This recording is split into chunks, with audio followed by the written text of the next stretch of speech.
नमस्कार। स्वागत है आपका हमारे चैनल पर। मैं फिर से हाजिर हूँ आपके सामने एक बहुत ही महत्वपूर्ण विषय को लेकर। और आज का हमारा यह विषय आधुनिक यूरोप के इतिहास पर आधारित है। और यह हिटलर, हम सभी जानते हैं हिटलर, अक्सर बात भी होती है तो हम कहते हैं कि वो तो हिटलर की तरह है, यानी एक ऐसी पर्सनालिटी जिसने एक समय में पूरे यूरोप को प्रभावित किया था। उसका डर था, उसका खौफ था, जर्मनी का तानाशाह था वो, लेकिन पूरे यूरोप में उसने एक समय अपनी ऐसी धाक जमाई थी, अपनी ऐसी पहचान बनाई थी कि आज भी लोग गाहे बगाहे उसका नाम ले ही लेते हैं। तो आज मैं बात करूंगी हिटलर की, और हिटलर के साथ मैं बात करूंगी नाजीवाद की, यानी कि हिटलर की जो नीति थी, हिटलर का जो विचार था वो नाजीवाद कहलाया। नाजीवाद मतलब एक सुधारवादी या एक क्रांतिकारी विचारधारा। तो आज हम बात करेंगे हिटलर और उसकी नाजीवादी नीति की। तो चलिए हम बात करते हैं। सबसे पहले तो हम ये जानेंगे कि हिटलर यूरोप में, जर्मनी जो देश है वहां से हिटलर की पहचान हुई। लेकिन हिटलर का जन्म ऑस्ट्रिया में हुआ था। हिटलर का जन्म ऑस्ट्रिया में हुआ था 1889 ईस्वी में, और यह एक गरीब परिवार के थे, जिसके कारण इनकी शिक्षा दीक्षा जैसी होनी चाहिए थी वैसी नहीं हो पाई। बल्कि अगर कहा जाए तो धन के कारण इनकी जो प्रतिभा थी वो बचपन में निखर नहीं पाई। ये चाहते थे निर्माण कार्य में जाना, वो आर्ट स्कूल में एडमिशन लेना चाहते थे, लेकिन वो गरीब थे, इसलिए उन्होंने यहाँ तक वो नहीं पहुंच पाए। और देखते हैं हम कि गरीबी में ही उनकी जिंदगी बीती। लेकिन 1910 में उन्होंने क्या किया, बवेरिया की राजधानी जो म्यूनिक था वहां चले गए, जर्मनी का म्यूनिक शहर, और वहीं वो रहने लगे। उनका काम निर्माण कार्य में, जैसे कि अगर हम कहें तो मजदूरी से रिलेटेड काम करते थे वो, और जर्मनी के प्रति उनकी आस्था थी। इसी समय हम देखते हैं कि 1914 का 1910 के बाद हम देखते हैं 1914 में प्रथम विश्व युद्ध की शुरुआत हो गई, और हिटलर प्रथम विश्व युद्ध में भाग लिया, यानी कि वो सेना में चला गया और सैनिक के रूप में उसने अपनी प्रतिभा वहां दिखाई। बहुत बहादुरी का वहां उसने अपना परिचय दिया। इसके लिए उन्हें आयरन क्रॉस का पुरस्कार भी मिला, जैसे कि मिलता है ना हमारे यहाँ परमवीर चक्र, वीर चक्र, जो ऐसे पुरस्कार की व्यवस्था वहां भी थी, और उन्हें भी आयरन क्रॉस मिला था। जब जर्मनी प्रथम विश्व युद्ध में हार गया, हम सभी जानते हैं कि जर्मनी प्रथम विश्व युद्ध में हार गया था। जिस समय जर्मनी की हार हुई, जर्मनी ने आत्मसमर्पण कर दिया, उस समय हिटलर हॉस्पिटल में था, क्योंकि युद्ध में वो घायल हो गया था, उसे अस्पताल की जरूरत थी, वो अस्पताल में था। उसे पता चला कि जर्मनी आत्मसमर्पण कर दिया है, जर्मनी हार गया है। उसे बहुत दुख हुआ कि जर्मनी तो हार ही नहीं सकता है, असंभव, जर्मनी हारने के लिए नहीं है। अगर जर्मनी हारा है तो यहाँ के जो नेता है, जो नेतृत्व है, उसमें कमी होने के कारण जर्मनी हारा है। उन्हें बहुत दुख हुआ हिटलर को कि जर्मनी हार कैसे सकता है। उसने भी तो बहुत दिल लगा करके युद्ध में अपना सर्वश्रेष्ठ दिखाया था। चलिए, बात खत्म हुई, युद्ध में हार गया। अब जर्मनी के साथ क्या हुआ था हम याद करें कि जर्मनी के साथ 1919 ईस्वी में वारसाई की संधि हुई थी। वारसाई की संधि हुई थी, वारसाई संधि। इस संधि में क्या हुआ था, जर्मनी को मित्र राष्ट्रों के द्वारा बहुत बुरी तरह से अपमानित किया गया था। मित्र राष्ट्रों ने जर्मनी पर इस युद्ध का पूरा जिम्मा डाल दिया, पूरा ठीकरा इसके माथे पे फोड़ दिया। जर्मनी ही इस युद्ध का जिम्मेवार है। जर्मनी के कारण ही सभी को हानि हुई। जर्मनी के कारण ही पूरे यूरोप में आर्थिक संकट छा गया। कहने का तात्पर्य यह है कि मित्र राष्ट्रों ने जर्मनी को पूरी तरह से खलनायक बना दिया और इसके एवज में उसने क्या किया, जर्मनी पे तरह तरह के प्रतिबंध लगा दिए। जर्मनी के बहुत सारे प्रदेशों को छीन लिया गया। जर्मनी पर हथियार नहीं रखने की बात कही गई। जर्मनी के लिए उसकी सीमा पर जो है दूसरे दूसरे देशों को बैठा दिया गया।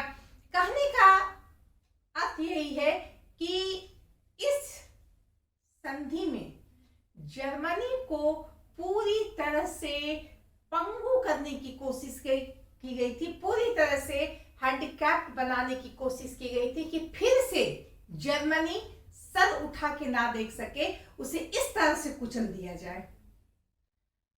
और यह बात जो है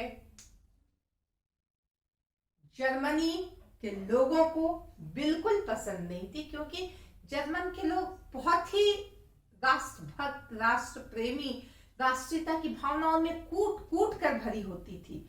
और इसी क्रम में हम देखते हैं कि हिटलर भी इसी में एक था, जिसे यह सोच करके ही बहुत बुरा लगता था कि वार्साई की संधि करके जर्मनी को इतना अपमानित क्यों किया गया है। वह सोच करके वो बौखला जाता था। लेकिन समय आगे बढ़ता जा रहा था और हिटलर भी इसी विषय पे सोचता रहता था कि किस तरह से जर्मनी को इस अपमानजनक अवस्था से निकाला जाए। और हम देखते हैं 1929 में, 1927 में वह एक किराए का घर लेता है, एक किराए का कमरा लेता है और वहां पे एक दल का निर्माण करता है, एक पार्टी बनाता है। उस पार्टी में मात्र 7 सदस्य थे शुरू में। ये सोचने की बात है, लेकिन यह भी सोचने की बात है कि हिटलर में कितनी जो महत्वाकांक्षा थी उसकी कितनी तीव्र थी कि वह 7 सदस्यों को लेकर एक दल बनाता है और उस दल में वह 4 बातों को रखता है। 4 बातें क्या थी? सबसे पहले इस दल का कार्यक्रम बनाना, कि हमारे दल का क्या कार्यक्रम होगा, क्या एजेंडा होगा। दूसरा, सेना रखना, हमारी अपनी सेना होगी, हमारा समाचार पत्र होगा और दल का एक नाम चुनना है जो बहुत ही अट्रैक्टिव हो, बहुत ही आकर्षक हो। इस तरह से 1927 में इस तरह की योजना बनी और हम देखते हैं कि इस पर काम होना शुरू हुआ। इनके कार्यक्रम में क्या था? इनके कार्यक्रम में क्या था? वार्साई की संधि का अंत करना। दूसरा, इनका जो जर्मन राज्य है यह एक विशाल राज्य बने। हिटलर की इच्छा थी कि इस जर्मन राज्य में ऑस्ट्रिया भी रहे, ऐसा हमारा जर्मन राज्य हो। ये हिटलर जो थे, इनको साम्यवाद से बहुत नफरत थी। साम्यवाद वो पसंद नहीं करते थे। तो साम्यवाद और साम्यवादी दल, साम्यवादी लोग इन्हें बिल्कुल पसंद नहीं थे, उन्हें वो दूर करना चाहते थे कि दूर रहो। यहूदियों के प्रति इनकी बड़ी ही नफरत वाली के भाव थे। यहूदियों को वह बिल्कुल नहीं चाहते थे, क्योंकि हम जानते हैं कि यहूदियों की संख्या जर्मनी में थी। ये बहुत ही धनी मानी लोग होते थे, ये पूंजीपति थे, इनके पास उद्योग धंधे थे और यह समृद्ध होते थे। लेकिन हिटलर को ऐसा लगता था कि अगर हम हारे हैं, अगर जर्मनी की हार हुई है तो इन यहूदियों के कारण ही हुई है, क्योंकि ये यहूदी मित्र राष्ट्रों से मिल गए थे, इंग्लैंड से, फ्रांस से, रूस से, ये मिले हुए थे, इसीलिए जर्मनी की हार हुई, ऐसा हिटलर सोचता था। इसके अलावा हम देखते हैं कि मुख्य रूप से हम यही कह सकते हैं कि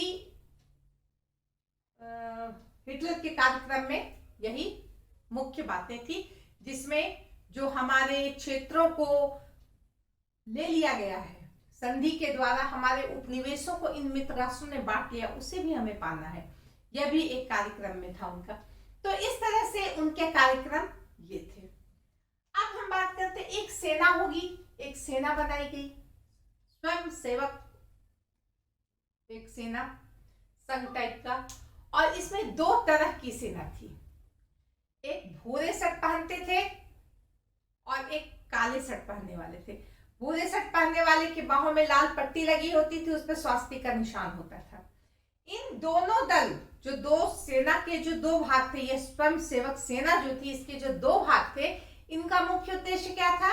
इनका मुख्य उद्देश्य था हिटलर के विचार का प्रचार करना, जर्मनी के बारे में जो सोच है, हिटलर की जो सोच है, इसे लोगों तक पहुंचाना कि हिटलर अपनी जर्मनी की शान के लिए, अपनी जर्मनी के स्वाभिमान के लिए काम करना चाहता है। इसके अलावा जो सभाएं होती थी हिटलर की, उन सभाओं की रक्षा करना, दूसरे दलों की जो सभाएं होती थी उसमें विघ्न डालना। तो इस तरह से ये सेना हिटलर के लिए बहुत जरूरी थी, उनकी महत्वाकांक्षा को पूरी करने के लिए बहुत जरूरी थी। इनका एक समाचार पत्र भी निकला और इन्होंने दल का एक नाम भी चाहिए था, जो नाजीवाद के रूप में सामने आया। अब हम बात करते हैं, समय बीतते गया, हिटलर की लोकप्रियता बढ़ती गई। हिटलर बहुत अच्छा वक्ता था, जब वह मंच पर खड़ा होकर के भाषण देता था, जर्मनी के लिए जब बोलता था, तो जर्मन के लोगों का सीना चौड़ा हो जाता था। वाह, क्या बात बोल रहे हैं हमारे हिटलर, ये तो हमारे जर्मनी को जितना अपमान मिला है, वो सारा अपमान को खत्म करके सम्मान में बदल देंगे। तो इस तरह के भाव लोगों को इनके नजदीक लेते गए, ये लोकप्रिय होते गए, और इनकी लोकप्रियता के अंतर्गत हम देखेंगे कि जब जर्मनी का रूर प्रदेश को फ्रांस ने अपने कब्जे में कर लिया, तो यहां के लोगों ने हिटलर के नेतृत्व में विद्रोह किया, सरकार के प्रति विरोध किया, यह क्यों हो रहा है, ये गलत चीज है। और इसके बाद सरकार देख रही थी कि हिटलर बहुत लोकप्रिय भी हो रहे हैं। उस समय जर्मनी में गणतंत्रीय सरकार थी, संसदीय व्यवस्था थी। हमें ये याद रखना होगा कि युद्ध के बाद जर्मनी में गणतंत्रात्मक व्यवस्था लागू हो गई थी, और उस समय की ये सारी घटनाएं हैं। हिटलर को गिरफ्तार कर लिया गया, 5 साल के लिए उसे सजा दे दी गई। अब हिटलर जेल में चले गए। जेल में जाकर के उन्होंने अपना समय सकारात्मक, आपका जो समय है वो सकारात्मक वे में गुजारा। जब हिटलर जेल में थे तो उन्होंने विचार किया कि किस तरह से जर्मनी को उन्हें अपने हाथ में लेना, उसकी सत्ता को अपने हाथ में लेनी है। और जेल में उनके जो विचार थे, उनके जो इंटरव्यू थे, उनके जो फोटो थे, वो सब अखबार में भी आने लगे जब वो जेल में थे। ये सब आ रहे थे सामान्य रूप में कि हिटलर जेल में है, उसके विचार ऐसे हैं, उसका फोटो आ रहा है, लेकिन ये सारी बातें लोगों को प्रभावित किए जा रहे थे। 1 साल के बाद हिटलर जेल से निकल गए। उन्होंने जेल में एक पुस्तक लिखी जिसका नाम था मेन कैम्प।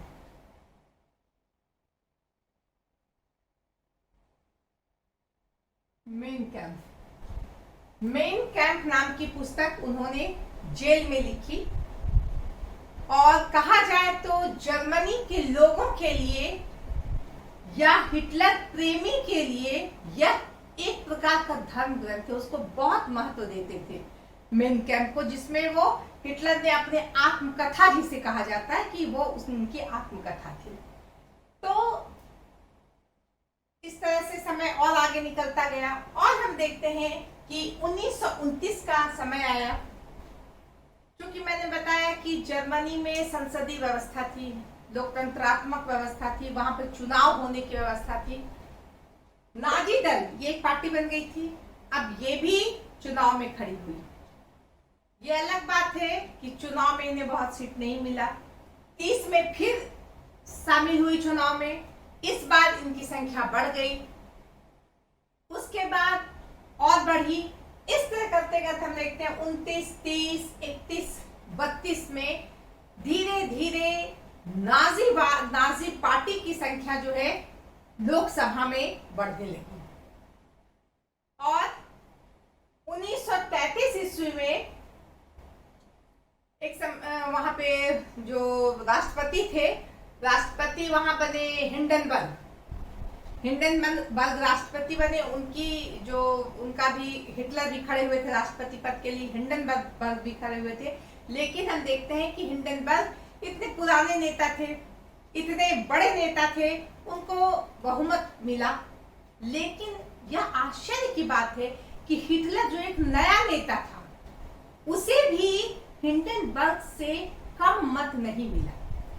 यह उनकी लोकप्रियता को साबित करने के लिए काफी थी। इसी तरह हम देखते हैं कि धीरे धीरे हिटलर प्रगति की सीढ़ियों पे चढ़ते गए और उन्होंने क्या किया, 1933 में वो जर्मनी के चांसलर बन गए, जर्मनी के प्रधानमंत्री बन गए। यह एक बहुत बड़ी उपलब्धि थी उनके लिए। लेकिन उनका मन चांसलर बनने से नहीं भरा था। हिटलर चाहते थे कि पूरी शक्ति उनके हाथों में हो। कहा जाए तो वो संसदीय व्यवस्था के घोर विरोधी थे। उन्हें बिल्कुल पसंद नहीं था ये संसदीय व्यवस्था, उन्हें बिल्कुल पसंद नहीं था, बल्कि वह अधिनायक तंत्र, डिक्टेटरशिप के समर्थक थे। और यही वो चाहते थे कि किसी तरह से पूरी शक्ति हमारे हाथों में आ जाए, राष्ट्रपति की शक्ति, प्रधानमंत्री की शक्ति, इसके अलावा जितनी भी शक्तियां हैं राष्ट्र की, वो सारी शक्तियां हमारे पास आ जाए। अगर हमारे पास ये सारी शक्तियां आ जाएगी, तब हम अपने स्टाइल से काम करेंगे और हम दिखा देंगे कि किस तरह से जर्मनी को एक सम्मानजनक स्थान दिलाया जा सकता है, किस तरह इस वार्साई की संधि को खत्म किया जा सकता है, किस तरह अपने देश जर्मनी को विश्व के मानचित्र पर एक विशाल साम्राज्य के रूप में देखा जा सकता है। उसकी आकांक्षा थी और इसीलिए वह चाहते थे कि वह अधिनायक तंत्र के उनके हाथ में आ जाए, डिक्टेटरशिप उनके हाथ में आ जाए, वो अधिनायक बन जाए उस देश के। अंततः हम देखते हैं कि 1934 में यह सपना भी उनका पूरा हो गया और वह जर्मनी के राष्ट्रपति बन गए। उसे फ्यूहरर भी कहा जाता है, यानी कि राष्ट्र का नायक, फ्यूहरर, राष्ट्र का नायक। इनके दल के व्यक्ति इन्हें फ्यूहरर कहते थे। तो इस तरह से हम देखते हैं कि जब हिटलर का सपना यहाँ आकर के पूरा हो जाता है और जर्मनी में किसकी शासन हो या किसका शासन हो जाता है? कौन सा दल शासन करता है? नाजीवाद, नाजी दल, हिटलर, ये अब जर्मनी की पहचान हो जाती है। क्योंकि हम देख रहे हैं कि किस तरह लोकसभा चुनाव हुए 29, 30, 31, 32 में और इनकी लोकप्रियता बढ़ती गई। उनका जो बहुमत है वह जो बढ़ता गया, यह इनकी लोकप्रियता को प्रदर्शित कर रही थी। सवाल आता है कि आखिर नाजी दल इतनी सफल कैसे हुई, हिटलर को इतनी सफलता कैसे मिली? तो सबसे पहली बात, चलिए हम बात करते हैं कि नाजी दल सफल हुई, इसके क्या कारण थे। तो सबसे पहले जर्मनी के सम्मान को लौटाना। जैसा कि हिटलर का कहना था कि मैं जर्मनी के सम्मान को फिर से लौटाऊंगा। वर्साई की संधि में जिस तरह से अपमानित किया गया है हमारे देश को, वह बहुत गलत है। इस अपमान का बदला मैं लूंगा और जर्मनी को अपने दम पे, अपने सम्मान के साथ उसे विश्व के मानचित्र पर रखूंगा। एक ये बात भी थी कि हिटलर एक बहुत अच्छा वक्ता था, बहुत अच्छा बोलने वाला था। जब वो बोलता था तो लोग एकदम सुनते रह जाते थे, तालियों की गड़गड़ाहट से गूंज जाता था पूरा उनका जो सभा स्थल था। लोग इतने खुश हो जाते थे, उनकी जो वाणी थी, उनके जो बोलने के तरीके थे, लोग गौरवान्वित हो जाते थे। तो ये सारी बातों ने लोगों को नाजीवाद की तरफ आकर्षित किया। जब उन्होंने कहा कि हमें अपने उपनिवेश को, हमें अपना राइन क्षेत्र, अपना रूर क्षेत्र वापस करना है, हमें अपने सारे डूबे हुए उपनिवेश, छीने हुए उपनिवेश, डूबे नहीं, छीने हुए या खोए हुए उपनिवेश को प्राप्त करना है, तो सबों को बड़ा अच्छा लगता था कि यही वह व्यक्ति है जो हमारे लिए, जर्मनी के लिए और जर्मन के लोगों के लिए कल्याण कर सकता है, उसका सम्मान बढ़ा सकता है। और यह कारण था कि वह नाजीवाद की तरफ आकर्षित होते चले गए। साम्यवादियों का प्रभाव हम देखते हैं कि रूस की क्रांति हुई थी 1917 में और उसके बाद पूरे यूरोप में साम्यवादियों का बहुत ज्यादा प्रभाव बढ़ गया था। जर्मनी में भी साम्यवादी दल जो है वो अपने स्तर पे बहुत काम कर रही थी कि जर्मनी में साम्यवाद हो। और हम देखते हैं हिटलर यह ना तो साम्यवाद पसंद करता था, ना संसदीय व्यवस्था पसंद करता था। उसने साम्यवाद का विरोध किया। इसके लिए उसके पास सेना थी, उसके पास स्वयं सैनिक जो थे, स्वयं सेवक जो थे, उन्होंने इसमें उनकी मदद की। साम्यवादियों का उन्होंने अपने रास्ते से हटाने के लिए उसे जो करना था उसको किया उन्होंने, और साम्यवाद को इस तरह से दबा दिया कि साम्यवाद ने सर उठाने की कोशिश फिर नहीं की। आर्थिक संकट, फर्स्ट वर्ल्ड वॉर के बाद तो संकट आ ही गया था जर्मनी पे, लेकिन धीरे धीरे पूरे विश्व में हम देखते हैं कि आर्थिक संकट फैल गया था। सभी देश आर्थिक संकट के चपेट में थे। हर जगह बेरोजगारी, हर जगह भूखमरी, हर जगह अव्यवस्था छाई हुई थी। यहाँ भी वही व्यवस्था थी जर्मनी में, लेकिन इसे हिटलर ने अपने फायदे के लिए यूज किया। जब वो भाषण के लिए खड़ा होता था, कहता था ये जो भूखमरी, ये जो बेरोजगारी हमारे यहाँ है, हमारे यहाँ ये जो अव्यवस्था है, यह किसके लिए, किसके कारण है? यह यहाँ की जो व्यवस्था है, ये जो संसदीय व्यवस्था है, इसके कारण हमारा उत्थान नहीं हो पा रहा। हमारे कारखाने चौपट हो गए हैं, हमारे कृषि क्षेत्र चौपट हो गए हैं। हर तरफ जो अवस्था छाई हुई, इसका जिम्मेवार कौन है? सिर्फ और सिर्फ यहाँ की गणतंत्रीय व्यवस्था। तो इस तरह से हम देखते हैं कि आर्थिक संकट को उसने बुनाया अपने लिए और लोग उसकी इन बातों को मान गए। यहूदी विरोधी भावना, जैसा कि मैंने बताया कि वह यहूदियों से बहुत ज्यादा नफरत करता था हिटलर। हिटलर का कहना था कि इन यहूदियों के कारण ही हमारी हार हुई है, जर्मनी की हार हुई है, क्योंकि इन यहूदियों ने मित्र राष्ट्रों की मदद की है। क्योंकि ये यहूदी बहुत धनी मानी व्यक्ति होते थे, इनके अपने बड़े बड़े कल कारखाने, बड़े बड़े फैक्ट्रीज होते थे, इन्हें किसी बात की कोई टेंशन नहीं था राष्ट्र के लिए, उसे जर्मनी के लिए या उसके लिए हम क्या करें अपने देश के लिए, इन सब से उनको बहुत ज्यादा फिक्र उनको नहीं था। उनको अपने व्यापार, अपने उद्योग धंधे, इससे ज्यादा मतलब था। और यही कारण था कि हिटलर इन्हें नापसंद करता था।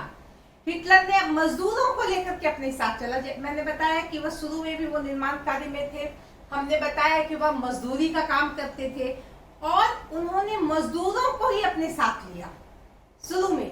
और ये मजदूर जो है एकदम से समर्पित होकर इनके साथ हो गए, इनकी बातों से प्रभावित हो गए। इन्हें लगा कि अगर हमारा कोई कल्याण कर सकता है तो वह हिटलर ही कर सकता है।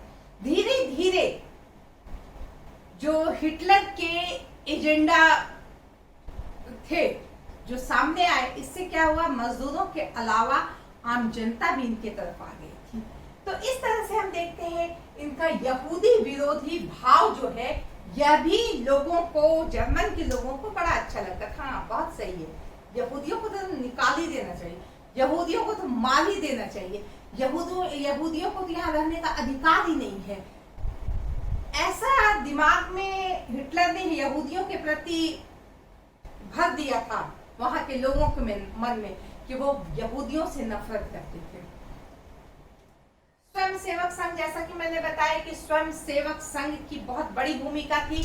ये चांसलर तक पहुंचे और राष्ट्रपति तक पहुंचे।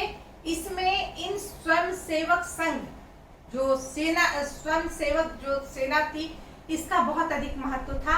इसने इस तरह से प्रचार किया हिटलर का, हिटलर की नीति का, हिटलर के एजेंडे का, कि हिटलर फर्श से अर्श पर आ गए। इसमें इनकी भूमिका बहुत अधिक थी। ये जो भूरी शर्ट वाले और काली शर्ट वाले जो थे, इन्होंने इस क्षेत्र में बहुत काम किया। दूसरे दलों को डरा के, धमका के, दबा के, जैसे करके भी उसे रास्ते से, मैदान से निकाला, और अपने पार्टी के लोगों को, नाजी को उसने, हिटलर के समर्थक को उसने सहायता दी। संसदीय व्यवस्था में अविश्वास, जैसा कि मैंने बताया कि वह संसदीय व्यवस्था में विश्वास नहीं करता था। उसे लगता था कि ये जो संसदीय व्यवस्था है, चुनाव हो रहा है, लोग चुने आ रहे हैं, मंत्री बन रहे हैं, इससे देश का कल्याण नहीं होगा। अगर देश का कल्याण करना है तो सिर्फ और सिर्फ डिक्टेटरशिप या अधिनायक तंत्र से ही इसका कल्याण हो सकता है। संसदीय व्यवस्था बकवास की बात है। और इस बात को वहां के लोगों ने माना कि हाँ, हिटलर तो बिल्कुल सही बोल रहा है, संसदीय व्यवस्था तो एकदम बेकार की बात है। जर्मनी की सैनिक प्रवृत्ति, उन्होंने जाना था कि जर्मनी के लोग जन्मजात सैनिक है, उनमें सैनिक प्रवृत्ति है। यही कारण था कि इतिहास गवाह है कि किस तरह से जर्मनी के लोगों ने समय पर अपनी एक इतिहास को लिखा। बिस्मार्क का समय हो, चाहे उसके बाद का समय, हमेशा उसके पहले का समय, जर्मनी के लोगों में जो सैनिक प्रवृत्ति थी उसके अंदर छुपी हुई, इसे हिटलर ने पहचाना था। और इसको देखते हुए उसने पुनः कहा कि चूंकि हमें वर्साई की संधि के द्वारा सैनिकों पर कंट्रोल करना है, हमें हथियारों पर कंट्रोल करना है, ये सब उसने कहा, लेकिन हम उसके विरुद्ध काम करेंगे। और उसने सैनिकों को, अपने देश के लोगों को सैनिक सेना में भर्ती किया, उन्हें आधुनिक हथियार दिए, उन्हें आधुनिक प्रशिक्षण दिया। और साथ ही साथ हम इसका एक और उदाहरण है सेना, जिसने इस काम में उनकी बहुत मदद की। तो इस तरह से लोगों को लगा कि हाँ, कोई हमारे जैसा सोचने वाला है, कोई हमारी बात बोलने वाला है, कोई हमारी भावना को समझ रहा है। बहुत युद्ध के बाद बहुत सारे सैनिक जब बेरोजगार हो गए थे, तब ये सेना ही जो है, उनकी स्वयंसेवक सेना जो है, उसमें ये आकर के अपने आप को खुश महसूस करते कि चलो हमें सही जगह मिला। तो इस तरह से हम देखते हैं कि उनकी सैनिक प्रवृत्ति ने नाजीवाद को सफल करने में या हिटलर को प्रोत्साहित करने में, उसे आगे बढ़ाने में मदद की। शत्रुओं में एकता की कमी। दूसरी तरफ हम देखते हैं कि जो भी उसके शत्रु थे, मित्र राष्ट्र, उनमें आपस में उन्होंने देखा कि आपस में उनकी किसी न किसी बात पे बन नहीं रही है।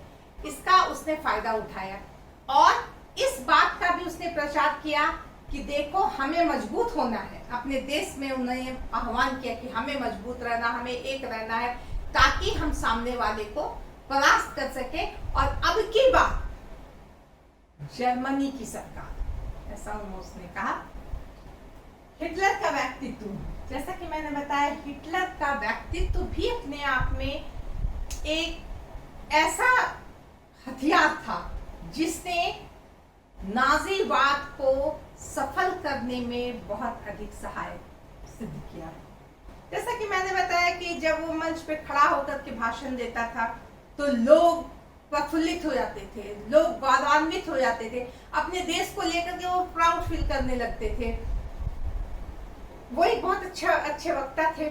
उनकी जो विचार, उनकी सोच जो उन्होंने लोगों के सामने रखा, इससे लोग बहुत प्रभावित थे।